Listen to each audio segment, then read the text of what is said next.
Hello guys. स्वागत है आपका मेरे यूट्यूब चैनल पर। चलो शुरू करते हैं आगे की कहानी। एथन ने सोचा, जैसे ही सिसिलिया मेरी मंगेतर बनी, राजा ने उसे हेडसर्ट नाइट की प्रमुख बनाकर राक्षसों से लड़ने का आदेश दे दिया। यह उसकी निष्ठा को परखने का तरीका था। राजा सोफियर ने मुझे वरिष्ठ की उपाधि दी, एक प्राचीन शब्द जिसका अर्थ है जो सूर्य के साथ चलता है। सूर्य राजा का प्रतीक है, यानी मुझे पूरी तरह उसकी आज्ञा का पालन करना है। यह चेतावनी भी थी कि मैं कोई मूर्खता ना करूं। फिर उसने समझाया, सोफिया को मेरी संपत्ति देखकर हैरानी इसलिए हुई क्योंकि उसका आकार बहुत बड़ा है। मेरे पिता की आधी संपत्ति राजा को चली गई थी क्योंकि वह शाही परिवार की मानी जाती थी। बाकी माँ को मिली क्योंकि वह अकेली वारिस थी। मेरे पास है सोने और मिथ्रिल की खदानें, बहुत बड़े खेत, 4 किले, कीमती जवाहरात और अनगिनत जमीनें व बाण। सिसिलिया ने सलाह दी, मैं तुम्हारे लिए एक लेखाकार रख दूंगी। पैसे के मामले में ज्यादातर भरोसा मत करना। इथन ने पूछा, क्यों? सिसिलिया बोली, क्योंकि पैसा इंसान को बदल देता है।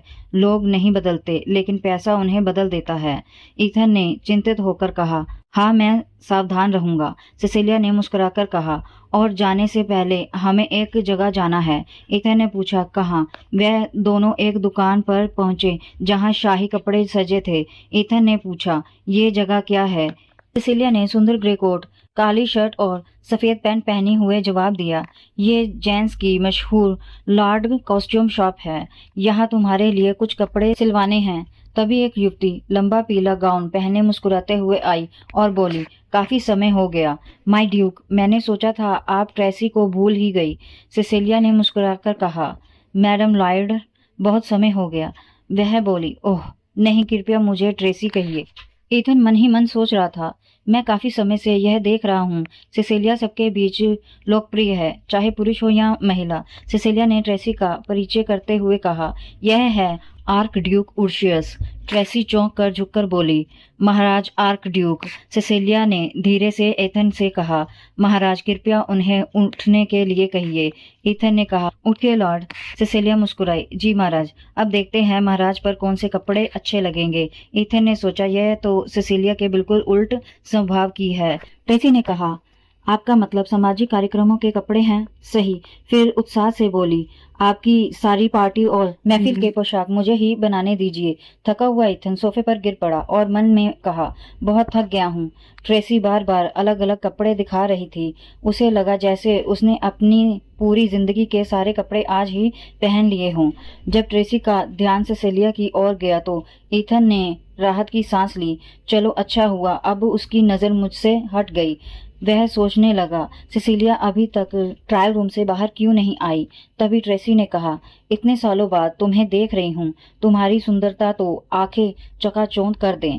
फिर पर्दे हटे और सिसिलिया बाहर आई, एक सुंदर गुलाबी शाही पोशाक में। उसे देखकर इथन ठहर गया। वह सोचने लगा, अगर यह ड्रेस कोई और पहनता तो मुझे फर्क नहीं पड़ता, पर जब यह पहनती है तो दिल अजीब सा धड़कने लगता है। ट्रेसी हंसकर बोली, महाराज मोहित हो गए। फिर उसने झुककर कहा, सभी कपड़े तैयार हैं महाराज, अब विदा लेती हूँ। और फिर वे दोनों 2 साल के लिए अलग हो गए। धूप से भरे एक उजले दिन इथन खिड़की के पास बैठा गहरी सोच में डूबा था। 2 साल बीत चुके थे। सिसिलिया राक्षसों का सफाया करने के अभियान पर जा चुकी थी। इथन का शिक्षक उसके पास आया। उनके हाल देखकर थोड़ा परेशान होकर उन्होंने कहा, महाराज आर्कर ड्यूक उर्शियस, आपने अतिरिक्त शैक्षणीय प्रकृति की है, अब आपको शाही विद्यालय में दाखिला लेना ही होगा। आप सब में बेहतर करेंगे। इथन ने बाहर से कहा, जी ठीक है, पर भीतर से वह व्याकुल था। वह सोच रहा था, 2.5 साल से लगातार पढ़ रहा हूँ सिर्फ इसलिए कि मजबूत बन सकूं। अब सभी शिक्षक मुझे शाही स्कूल भेजना चाहते हैं, पर मैं सिसिलिया से दूर नहीं जाना चाहता। वह हर दिन यूनिफॉर्म पहनकर स्कूल जाता था। 13 साल की उम्र में उसे लगने लगा, मुझे तो पहले ही वहां होना चाहिए था, लेकिन मैं उलझन में था। यह मेरा व्यक्तित्व है, पर मैं उससे दूर नहीं रहना चाहता। वह सोचने लगा, सिसिलिया कैसी होगी। मैं हर हफ्ते उसे पत्र भेजता हूँ, पर महीने के बस 1-2 बार छोटा सा जवाब आ जाता है। वह पत्र को चूमता और यादों में खो जाता। तभी उसकी 10 साल की सर्वेंट रोजमेरी आई और बोली, महाराज क्या सिर दर्द है?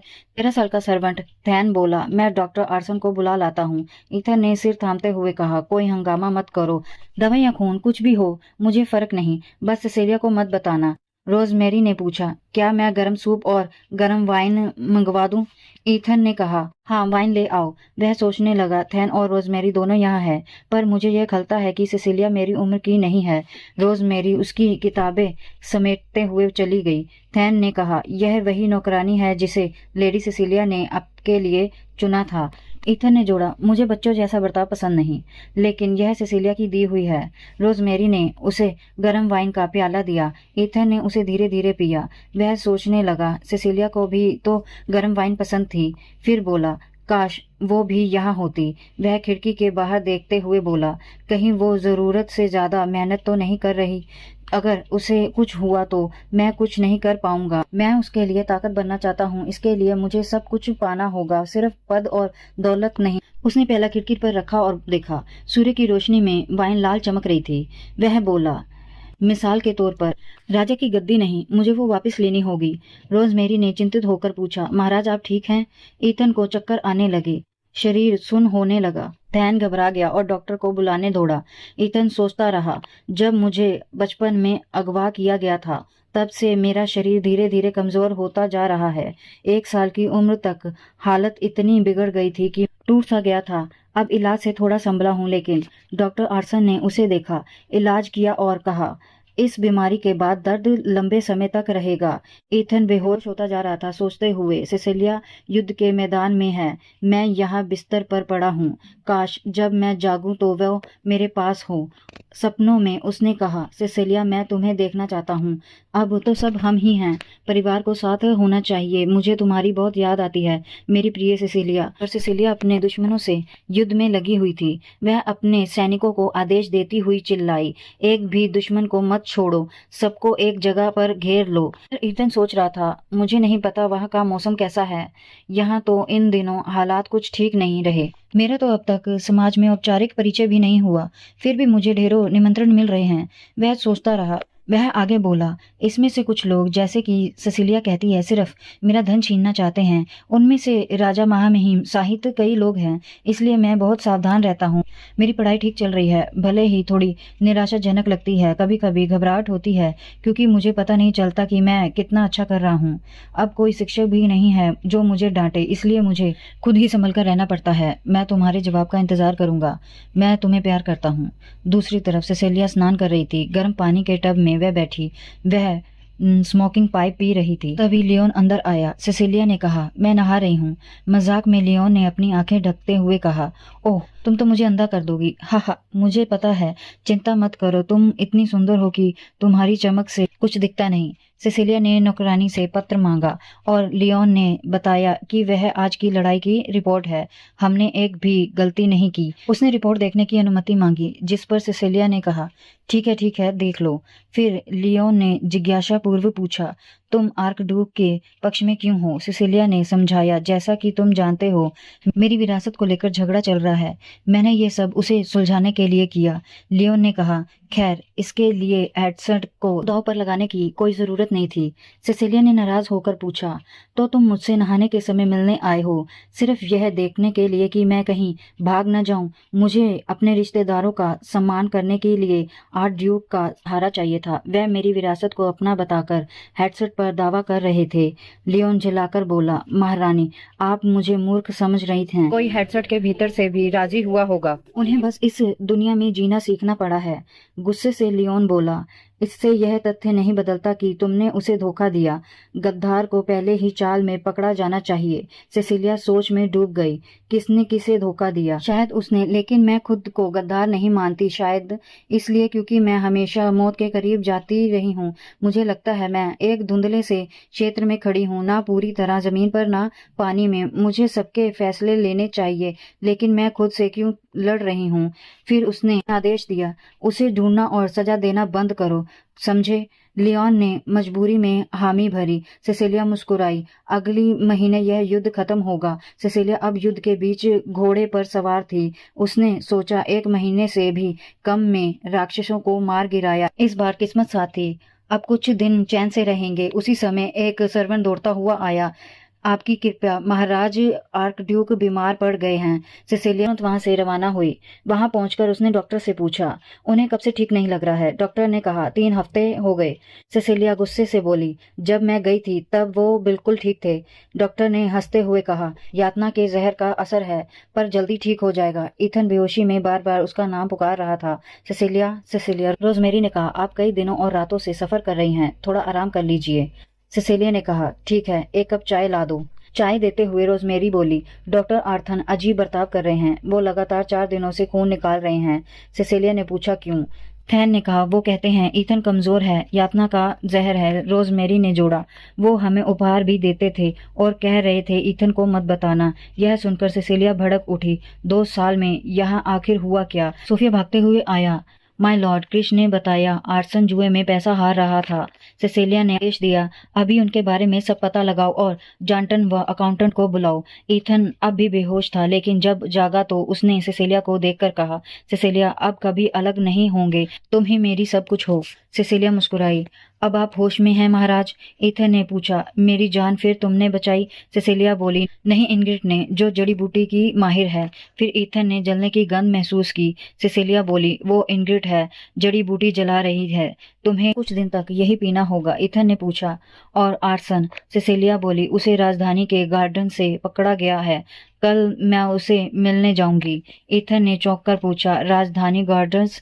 क्यों? सिसिलिया ने कहा, वो जुए का आदी हो गया था और तुम्हारा खून बेच रहा था। यह सुनकर ईथन स्तब्ध रह गया। क्या कहा तुमने? वो सोचने लगा, मैंने तो सोचा था अब किसी के काबू में नहीं रहूंगा, लेकिन ये सब। उसकी आंखों में आंसू बहने लगे और मुंह से खून आने लगा। सिसिलिया चिंतित होकर ईथन के पास गई और बोली, महाराज।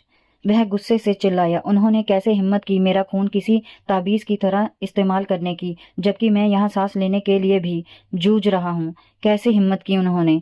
दुख और गुस्से से भरकर वह फिर चिल्लाया, कैसे हिम्मत की उन्होंने? सिसिलिया ने उसे कसकर गले लगा लिया और बोली, सब ठीक हो जाएगा महाराज, शांत हो जाइए। ईथन की आंखों में आंसू थे, लेकिन सिसिलिया को देखकर उसे कुछ सुकून मिला। वह सोचने लगा, हाँ, अभी मैं ठीक हो जाऊंगा, जब तक तुम यहाँ हो सब ठीक रहेगा। फिर पुकारा, सिसिलिया। सिसिलिया ने धीरे से कहा, जी महाराज। ईथन ने रोते हुए कहा, मैं बस तुम्हारा नाम लेना चाहता था। और उसने सिसिलिया को और कसकर अपने सीने से लगा लिया। अगली सुबह एक लड़की हरे शाही परिधान में उत्साहित सी सिसिलिया के कमरे में आई। अरे हाँ, सिसिलिया अब भी बिस्तर पर थी। उसने पूछा, तुम इतनी सुबह यहाँ क्या कर रही हो? एग्रेट मुस्कुराते हुए बोली, राजकुमार के साथ नाश्ता करने के बाद फिर से बिस्तर पर लौट आई। तुम तो उसके महल में ही ठहरी हुई हो, बड़ी देखभाल कर रही हो। सिसिलिया ने कहा, बस रुको, एग्रेट, कहने क्या आई हो? एग्रेट उसके पास बैठ गई और बोली, मैंने राजकुमार के खून में रास्टरओलॉजी के निशान पाए हैं, जो जहर धीरे धीरे कई महीनों से उसके शरीर में जमा हो रहा है। सिसिलिया ने पूछा, किस तरह का जहर है ये? एग्रेट ने समझाया, ये एक औषधि पौधा है जो थोड़े मात्रा में फायदेमंद होता है, लेकिन ज्यादा मात्रा में बहुत खतरनाक जहर बन जाता है। इससे संभालना आसान नहीं होता और ये बहुत दुर्लभ है। इसकी जानकारी बहुत कम लोगों को होती है, शायद सिर्फ किसी अनुभवी वैद्य या जड़ी बूटियों विशेषज्ञ को। सिसिलिया ने पूछा, कितने समय से वो ये जहर ले रहा होगा? एग्रेट ने 4 उंगलियां दिखाई, लगभग 4 महीने। लेकिन मुझे नहीं लगता कि आर्सन दोषी है। सिसिलिया चौंक गई। आर्सन ने राजकुमार की जान बचाने में मदद की थी, उसने उसका खून निकालकर जहर बाहर किया, और आखिर में तो मैंने ही अपनी जड़ी बूटियों की कला से उसे पूरी तरह ठीक किया। सिसिलिया बोली, तो अब मुझे आर्सन से यह नहीं पूछना चाहिए कि उसने जहर क्यों दिया, बल्कि यह पूछना चाहिए कि उसके खून को किसने खरीदा। फिर सिसिलिया अपने सहायक लियोन के साथ चल पड़ी। लियोन ने झुंझलाकर पूछा, माय लॉर्ड, क्या हर बार जब आप गार्डर से मिलने जाती हैं तो मुझे साथ ले जाना जरूरी है? सिसिलिया ने मुस्कुराते हुए कहा, हाँ जरूरी है। थोड़ी देर बाद वह दोनों उस जगह पहुंचे जहां लियोन का बड़ा भाई था। दोनों ने एक दूसरे को कसकर गले लगाया। लियोन की आंखों में आंसू आ गए। कितने दिन हो गए, तुम हमसे मिलने क्यों नहीं आते? उसका भाई मुस्कुराया, हाँ भाई, बहुत समय हो गया। लियोन ने उसके चेहरे को पकड़कर पूछा, तुम खाते तो हो ना? हार्सर स्ट्रेट की रसोई ठीक नहीं लगती क्या? कोई तुम्हें सताता तो नहीं। फिर उसने सिसिलिया से कहा, देखिए महाराज, ये तो दुबला हो गया है। सिसिलिया मन ही मन सोचने लगी, सच में क्या ऐसा है? भाई ने फिर से कहा, देखो ना, इसका चेहरा कितना सूख गया है। लियोन झंझलाकर बोला, बस करो, हम यहाँ किसी बंद डॉक्टर से मिलने आए हैं, मजाक सुनने नहीं। भाई बोला, अच्छा, वो वैद्य जिसकी हिम्मत हुई राजकुमार का खून निकालने की? लियोन ने कहा, हाँ वही पागल। भाई ने मुस्कुराते हुए कहा, मुझ पर भरोसा रखो छोटे भाई। लियोन ने चिढ़कर कहा, हमेशा की तरह तुम्हारा स्नेह बड़ा दिल छू लेने वाला है। सिसिलिया हंस पड़ी और बोली, इस पर भरोसा मत करना माय लॉर्ड, इसे यूं ही चालाक भालू नहीं कहा जाता, ये मूर्ख बनने का अभिनय करता है। लियोन ने सिसिलिया से कहा, जब वह दूसरों के बीच होता है तो उसके हर शब्द की वजह होती है, अगर जरूरत पड़ी तो वह अपना पूरा स्वभाव बदल सकता है। सिसिलिया ने देखा कि लियोन अपने भाई के प्रति बहुत ठंडा बर्ताव कर रहा है। उसने पूछा, तुम के साथ इतने ठंडे क्यों हो? वो तो तुमसे प्यार करता है, तभी ऐसा व्यवहार करता है। लियोन ने इस स्वर में कहा, प्यार ही सब कुछ नहीं होता महाराज, मैं 36 साल का आदमी हूँ और वो अब भी मुझे बच्चे की तरह समझता है, वो भी आपके सामने। क्या आप इसे प्यार कहेंगी? सिसिलिया ने उसकी बात समझी और मन ही मन सोचा, अच्छा तो यह वजह है उसकी कठोरता की। वह बोली, हर किसी के अपने कारण होते हैं। जब मैं पवित्र तलवारधारी योद्धा बनी थी, पिता ने मुझे ऑर्डर ऑफ नाइट्स की अगली नेता बनाने की तैयारी शुरू कर दी थी। मैं बहुत कम उम्र में ही ऑर्डर थ्रेड की ग्रैंड मास्टर बना दी गई थी, लेकिन मेरे चाचाओं को यह बिल्कुल पसंद नहीं आया। एक ने तो मुझे दस्तानों से मारा और देदो की चुनौती दे दी, जबकि मैं उससे 15 साल छोटी थी। सिसिलिया चौंकने लगी, कभी किसी ने मुझे बच्चे की तरह नहीं पाला, ना ही दुलार किया, शायद इसलिए मैं नहीं समझ पाऊंगी कि वह कैसे महसूस करता है।